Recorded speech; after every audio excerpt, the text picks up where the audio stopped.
Salut à tous et bienvenue dans cette vidéo. Aujourd'hui, je vais vous expliquer pourquoi depuis un peu plus d'une semaine maintenant, la chaîne YouTube tourne un petit peu au ralenti. Eh bien, la raison est toute bête, hein. Comme vous pouvez le constater devant vous, ici, nous avons un énorme tas de disques durs. Et ce que je vais vous dire, c'est tout bêtement que, voilà, j'ai eu un petit problème de disque dur.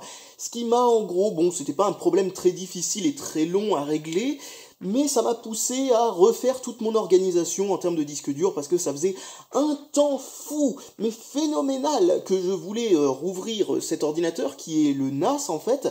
Si vous savez pas ce que c'est qu'un NAS, ça veut dire Network Attached Storage, ce qui veut dire en gros un stockage qui est en gros attaché au réseau, je sais pas, c'est difficile à trouver un moyen de dire ça en français tout en restant classe, mais non, c'est pour ça qu'il y a beaucoup de chanteurs qui chantent en anglais, je suppose, parce que le français est d'un coup beaucoup moins classe dans certaines circonstances pour dire certains types de choses.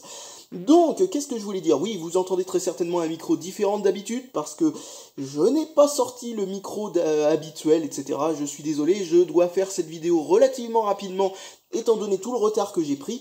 Donc, ce qui m'a pris beaucoup de temps, c'est tester tous les disques durs, les mettre à la place des anciens disques durs qu'il y avait à l'intérieur du NAS. En fait, à l'intérieur du NAS, à l'origine, il y avait plein de disques durs de 500 gigaoctets et un disque dur de 2 teraoctets, un disque dur de 1 teraoctet et pas mal de petites saloperies un peu partout.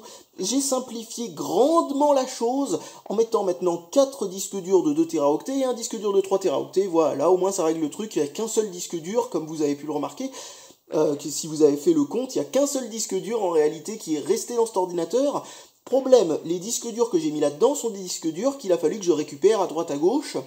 Notamment un qui était dans mon ordinateur fixe, ce qui m'a poussé à faire une sauvegarde complète de tout ce qui était dans mon ordinateur. Et voilà, ça a mis un temps fou parce qu'il a fallu que je teste chaque disque dur pour vérifier s'ils étaient encore fiables avant de transférer tout dans ces disques durs là, avant de mettre donc ces disques durs à l'intérieur de cette machine, remettre les nouveaux disques durs pour mon PC, le PC de montage à l'intérieur. Enfin bref, ça a demandé un temps fou, ça a demandé pas mal d'opérations pénibles, surtout quand on prend en compte et en considération surtout le fait qu'un disque dur de 2 teraoctets met entre 4 et 6 heures à se copier sur un autre disque dur de la même taille. Et ouais, donc non, c'est vraiment super lent ces disques durs. On s'en rend compte à quel point c'est lent quand on a un disque dur entier à copier sur un autre. Et plein rabord surtout.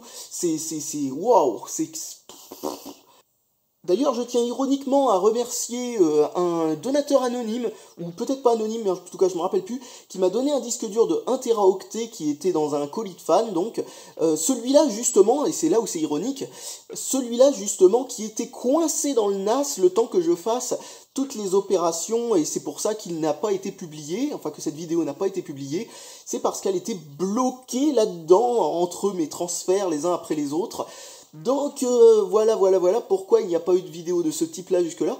Et ce disque dur de 1 teraoctet maintenant se retrouve dans mon ordinateur de montage. Alors truc un petit peu ironique là aussi, c'est que 3 teraoctets, 2 teraoctets, 2 teraoctets, 2 teraoctets, 2 teraoctets, mais l'ordinateur de montage que j'utilise, lui, a que des disques durs de 1 teraoctet, dont un qui était là-dedans, que j'ai recyclé là-dedans, un qui a été donné dans un colis de fan et qui était dans un piètre état, plein de secteurs Realway et compagnie, enfin une saloperie de disque dur.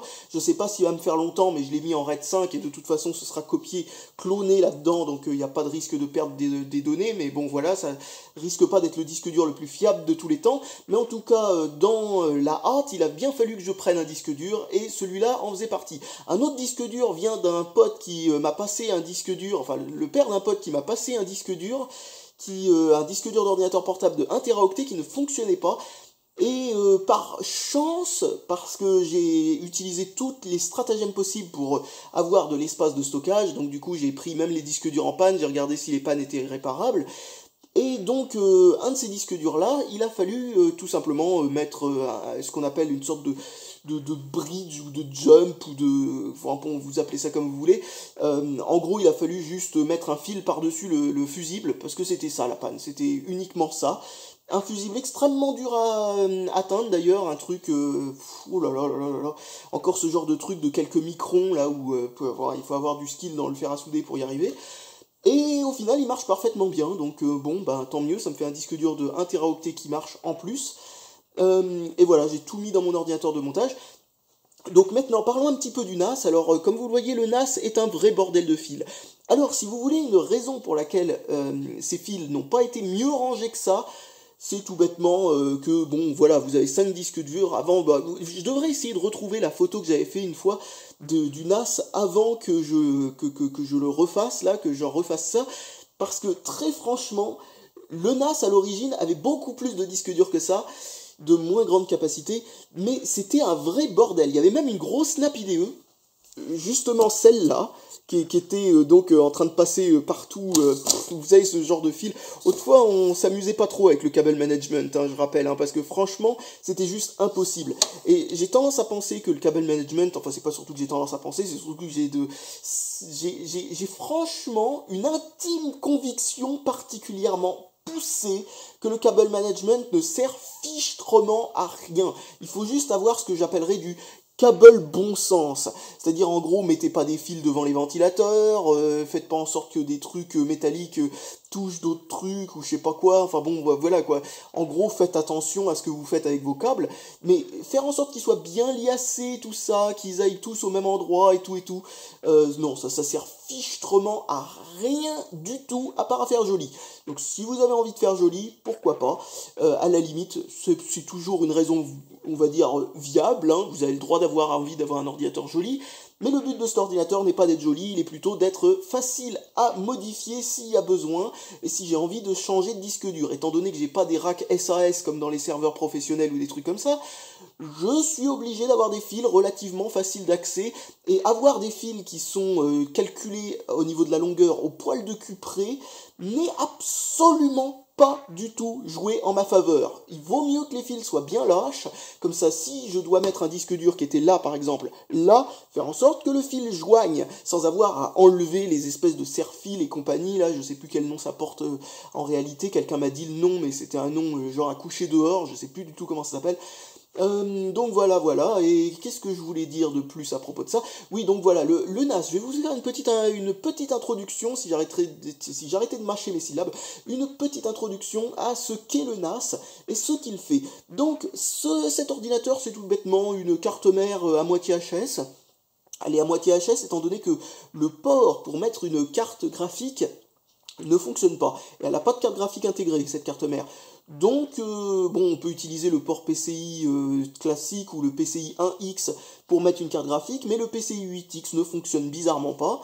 Donc voilà, c'est un parfait moyen voilà, de le recycler que de m'en servir pour un ordinateur qui n'a carrément pas besoin de carte graphique. Alors il fait d'abord stockage en réseau, ça c'est tout bête, hein, c'est classique, beaucoup de gens peuvent avoir ça. Alors moi j'utilise le protocole NFS pour envoyer des fichiers par le réseau, parce que c'est beaucoup plus fiable, beaucoup plus rapide, avec des latences beaucoup plus faibles. En fait c'est comme si on avait un disque dur en local dans son ordinateur, mais malheureusement ce protocole, qui est sûrement le meilleur protocole de fichiers en réseau, n'est pas disponible sous Windows. Donc moi comme j'utilise Linux, ça pose pas de problème, mais si vous voulez transférer, enfin s'il existe peut-être sous Windows, mais c'est une espèce de couche de compatibilité moisie que j'ai jamais réussi à faire fonctionner pour information. J'ai pourtant essayé, pas très longtemps, hein, j'ai abandonné rapidement la facilité de fonctionnement sous Linux de ce type de partage de fichiers m'a personnellement... Enfin voilà quoi, je veux dire, c'est tellement simple, pourquoi se faire chier à essayer de faire fonctionner ça sous Windows, sauf si on a vraiment besoin de Windows, et justement il supporte aussi le protocole SMB ou CIFS, il porte plein de noms, le protocole Samba aussi si vous préférez, le nom on va dire rigolo qu'ont donné les développeurs de la version Linux de ce protocole, et donc oui, donc il supporte ce truc là sans aucun problème. Donc je peux partager avec Windows sans aucun problème si je le veux. C'est juste plus lent, c'est juste un peu plus laborieux, et bon voilà, c'est tout, mais ça fonctionne. Et donc si vous voulez la configuration de cet ordinateur, si vous voulez faire un NAS chez vous avec des vieilles pièces, c'est en gros j'ai envie de dire qu'à partir d'un Core de Duo ou les versions bridées du Core de Duo, là en l'occurrence c'est un Pentium Dual Core, les Pentium Dual Core basés sur les Core de Duo 45 nanomètres, Donc voilà, il est là, ça permet d'avoir largement les performances qu'il faut pour saturer le gigabit Ethernet, c'est-à-dire 112 MO par seconde ou un peu plus de 112 MO par seconde, hein, mégaoctets, hein, je précise, hein, pas mégabits, parce que beaucoup de gens font, quand il s'agit de réseau, beaucoup de gens font des trucs en mégabits par seconde, mais je déteste utiliser plusieurs unités, donc moi quand je parle d'unités pour les transferts, c'est toujours des octets, jamais des bits. Donc, oui, 112 mégaoctets par seconde, qui est équivalent à gigabit Ethernet, donc 1000 mégabits par seconde, ce qui, comme vous le voyez, vous avez à faire une grosse division par 8 pour avoir le débit en octets. C'est pour ça que je trouve toujours ridicule quand on dit par exemple l'internet 20 mégas, ouais, ton internet 20 mégas, il va même pas à 2 MO par seconde, youpi. Enfin, vous voyez ce que je veux dire, quoi. Les bits sont devenus une manière très marketing de parler d'un débit ou des trucs de genre, parce que c'est bien sûr, ça fait un plus gros chiffre, donc ça fait plus vendre, alors que quelqu'un qui connaît le fait que, bon bah voilà, quoi, il n'a pas besoin, enfin bon, bref, de se poser la question, il sait tout de suite qu'il vaut mieux tout mettre en mégaoctets, au moins on a une meilleure vision globale, on va dire. Donc, qu'est-ce que je disais? Oui, donc il y a plein de disques durs, hein, si vous vous demandez à quoi ça sert à stocker les vidéos déjà faites, surtout à stocker les vidéos en cours de production, on va dire, de production, j'utilise des grands mots maintenant, n'importe quoi. Je me suis surpris à utiliser un mot pareil, parce que, bon, il faut dire que c'est le mot le plus adapté, je vois pas ce qu'on pourrait dire d'autre, parce que si j'utilisais un mot, on va dire, plus humble, d'un coup, ça ferait 4 mots à la place d'un seul, je vois pas trop ce que je pourrais dire d'autre. Donc bref, donc je sais plus ce que je disais. Oui, voilà, bah, il fait juste NAS, hein, tout bêtement, mais il fait d'autres trucs. Il fait donc le FTP, il fait, bon, bien entendu, il y a le SSH pour réussir à y accéder. On va dire de manière très sécurisée à partir du web, ce genre de choses. Ah oui, la configuration, c'était là où je me suis interrompu. Donc la configuration, il n'y a que 512 MO de RAM, et voilà, le système d'exploitation c'est Open Media Vault, hein, pour information, basé sur Debian Linux, qui est, ou Debian GNU Linux, si vous préférez aller jusqu'au bout, et si vous voulez aller encore plus loin, vous pouvez même citer tous les projets pendant que vous y êtes. Je sais pas pourquoi il y a toujours les gens de chez GNU qui sont susceptibles qu'on les oublie dans le projet, alors que si on voudrait dire tous les projets qu'il y a dedans, ce serait genre GNU, Linux, Systemd, qu'est-ce qu'il y a d'autre aussi dedans, toutes les librairies en tout genre qui sont utilisées, enfin bref, on n'aurait pas fini, quoi. Donc moi je dis juste Linux parce que ils font chier ces gens-là. Je veux dire, Linux c'est bien, c'est un joli nom, ça voilà, autant que les gens se regroupent là-dessus. Quand ils utiliseront leur propre noyau chez GNU, c'est-à-dire Hurd, là, leur noyau à la con, là, eh bien, là, ils pourront peut-être parler, mais là, pour l'instant, ce n'est pas le cas. Donc, qu'est-ce que j'étais en train de dire, sinon, à propos de ça? Et d'ailleurs, je suis sûr que quand on utilisera le noyau Hurd, si ça arrive un jour, tout le monde dira Hurd sans jamais dire GNU Hurd, et ce sera exactement le même problème. Sauf que les deux sont faits par les mêmes. Donc, oui, au niveau de la configuration, je crois que j'ai tout dit. Il n'y a pas grand-chose de spécial là-dedans. Il n'y a pas de carte graphique du tout. La carte graphique a servi juste pour l'installation. Ensuite, vous avez deux variateurs, et c'est surtout pour ça que ça fait une vraie pelote de fil, pour faire en sorte que ces ventilateurs ne tournent ni à 5 volts ni à 12 volts, parce que à 12 volts, ça fait trop de bruit, ça fait énormément de bruit même. À 5 volts, ça fait aucun bruit, mais ça brasse aucun air. Donc, entre, on va dire, 7 et 8 volts, ils font absolument aucun bruit, mais brassent suffisamment d'air pour être intéressants. Et j'ai trois ventilateurs, deux derrière, un devant.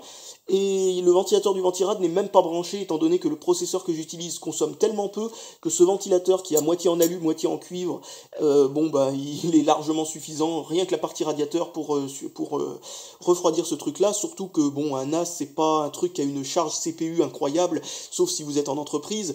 Mais si c'est juste comme moi, un stockage en réseau commode et tout ça, voilà, c'est pas très intéressant d'avoir un processeur super puissant. Du moment que le processeur arrive à obtenir le maximum du débit du gigabit Ethernet, vu que tout le monde a le gigabit Ethernet et personne n'a plus que le gigabit Ethernet chez nous, donc ça sert à rien de prendre plus qu'un corps de duo en fait. Et surtout que le corps de duo en plus c'est un bon choix, parce qu'en plus d'être assez performant pour faire ça, il consomme pas beaucoup.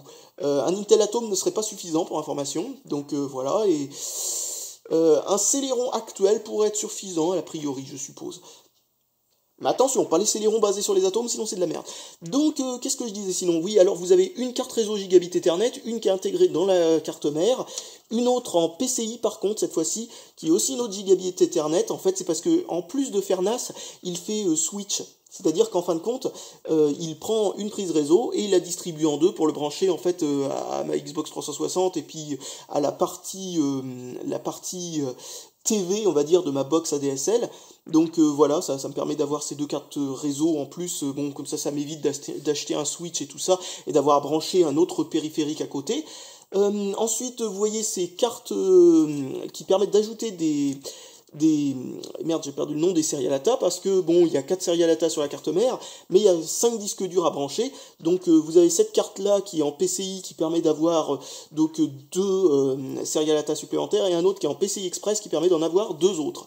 Alors, a priori, je vais enlever celle en PCI, parce qu'elle ne sert plus à rien, et je vais garder que celle en Serial ATA, parce que en Serial ATA, qu'est-ce que je raconte, en PCI Express, parce que bien voilà, permet d'avoir un débit meilleur, parce que celle qui est en PCI sera bridée par le débit maximum du PCI qui est de 133 MO par seconde maximum, hein, maximum. Et donc il y a déjà un deuxième truc qui est branché sur le PCI. Donc 133 MO par seconde pour un PCI, ça va, c'est suffisant.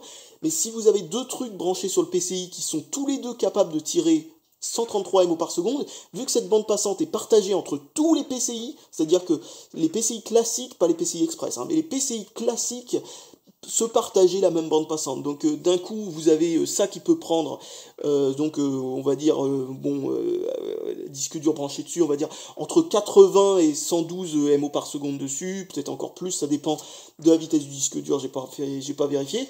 Et la carte réseau gigabit Ethernet qui se trouve en dessous, elle aussi est capable d'obtenir donc un débit de 112 MO par seconde. Donc si les deux tirent en même temps, vous avez plus le débit entier, c'est génial.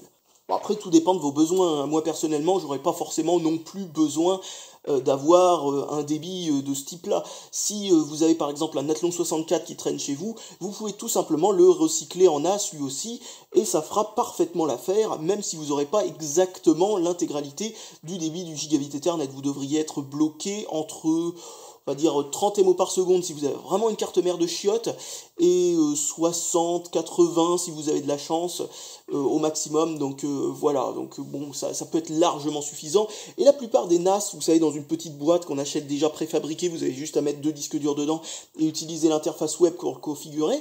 Ce genre de NAS va pas plus vite qu'un Athlon 64 de toute façon. Donc vous pouvez clairement recycler un Athlon 64. Un petit quelque chose à préciser: l'alimentation est une Be Quiet System 7, je crois. Oui, je crois que c'est System 7 ou System 5, peu importe. Cherchez les deux, vous trouverez. Bon, je vais quand même regarder, attendez. Voilà, donc c'est une Be Quiet System Power 7, donc System Power 7. 300 watts. C'est la meilleure alimentation, si vous voulez avoir une alimentation qui consomme peu quand l'ordinateur est en faible charge. Et comme c'est un NAS et que voilà, bon, la faible charge c'est un petit peu son truc, la nuit j'éteins tous les disques durs, ça s'éteint automatiquement, il y a un script pour faire ça. Le truc c'est que la consommation de cet ordinateur au niveau des périphériques, ça va parfois en dessous de 10 watts quoi. Donc grâce à cette alimentation, je consomme sur le secteur que dans les 20-30 watts. Alors que avec une alimentation pourrie, même si c'est une 80 plus Gold ou des trucs comme ça, si par exemple c'est une 80 plus Gold, faut savoir que le 80 plus, ça ne considère pas la consommation en dessous de 20% de la charge de l'alimentation. Donc étant donné que ça va, quand vous consommez 10 watts, vous êtes largement en dessous des 20%, là ça peut être freestyle. Eh bien, c'est-à-dire qu'en gros, l'alimentation peut peut-être consommer genre 80 watts pour vous en fournir que 10, quoi. Eh bien, cette alimentation-là a permis de garder la consommation de manière très très très raisonnée, c'est génial, j'ai mis je sais pas combien de temps à la choisir cette alimentation, mais maintenant que je l'ai, c'est parfait, je la garde. Et je la recommande à n'importe qui. Les Be Quiet basse consommation, c'est-à-dire les Be Quiet qui ont un petit nombre de watts, genre 300 watts, c'est les meilleurs si vous avez envie surtout la System Power 7, si vous avez envie de faire un ordinateur qui consomme que dalle. Donc bref, qu'est-ce que j'ai de spécial de plus à dire sur cette machine ? En fait, rien de spécial. C'est une machine qui a fonctionné pendant 2 ans de manière totalement fiable et qui fonctionne toujours de manière absolument totalement fiable. C'est pas dans cette machine que j'ai eu un problème de disque dur, hein, pour information d'ailleurs. C'est juste que j'en ai profité d'avoir à bricoler les disques durs pour me dire qu'il va falloir enfin que je fasse la poussière dans cette machine. Même en pleine canicule, j'ai jamais eu de problème. Les disques durs sont bien espacés les uns des autres, c'est une bonne façon de faire. Il faut toujours espacer les disques durs pour faire en sorte que l'air passe mieux entre ces disques durs, ou faire tout simplement en sorte que le disque dur d'en dessous ne réchauffe pas le disque dur d'au-dessus, et ainsi de suite. Ce qui est problématique, on va dire, hein, en termes de chaleur, étant donné que les disques durs craignent beaucoup la chaleur. Et en termes de consommation aussi, ça a été vraiment excellent. Et en termes de bruit, l'alimentation est extrêmement silencieuse, comme le dit son nom d'ailleurs. Ces deux ventilateurs fonctionnent très bien et sont très silencieux. Celui-là de devant, je sais même pas s'il fonctionne encore tellement il fait pas de bruit. Bon, de toute façon, il sert pas à grand chose étant donné que les disques durs n'ont jamais surchauffé là-dedans, même en pleine canicule, là, alors que putain, il faisait chaud pendant une semaine ou deux là.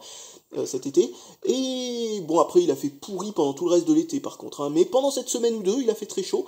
Voilà comment on se console, et, et qu'est-ce que je voulais dire, ah oui, et le processeur, malgré qu'il n'ait pas du tout de ventilateur en fonctionnement, il est carrément débranché, n'a jamais surchauffé lui avec, et parfaitement bien refroidi, je suis bien content de ça.